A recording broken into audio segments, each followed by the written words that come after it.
So we've talked about the government's responsibility to guard the borders, to guard a country's food supply.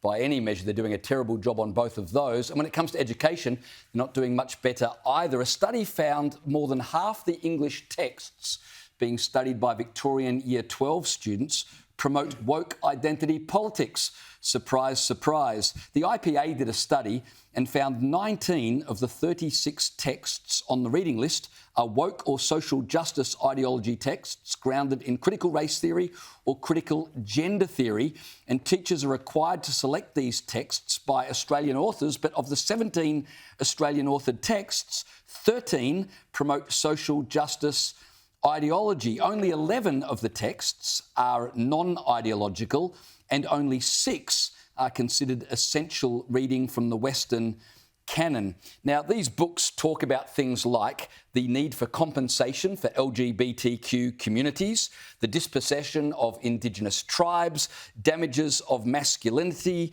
or damages caused by masculinity, flaws in colonisation. The Herald Sun interviewed a teacher who did not want to be named, but she said that the reading texts for Year 12 students in Victoria, the message they would get from them is that if you're straight, you're thinking too narrowly, and if you're also male and white, you should bend your knee and confess your sins before you become irredeemable. The teacher said, I can't call it brainwashing, but I can call it increasing influence, and if asked to justify to a parent, I would have difficulty justifying it. Caleb, it reminds me of that Winston Churchill quote. He said, my education was interrupted only by my schooling.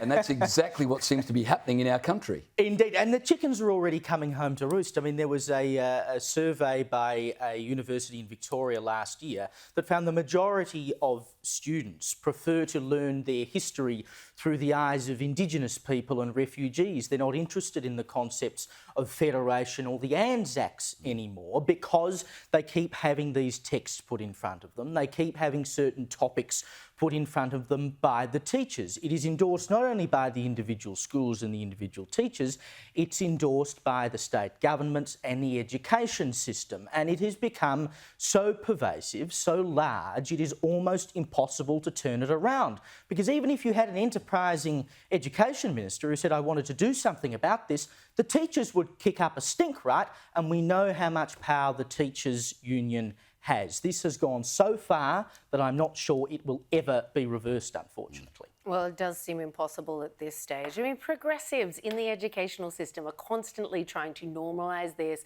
normalise that. How about you just try acting normal so that our kids can too, instead of trying to all masculinity is toxic masculinity, climate change is imminent doom, etc. and so on. Stop trying to normalise all your morally bankrupt agendas and just act normal, for crying out loud. If you want to try and indoctrinate adults, go for your life, but always, they go for the kids because they don't have the brain space and the know-how to fight back whatsoever. So they're just willing sieves. It's terrifying.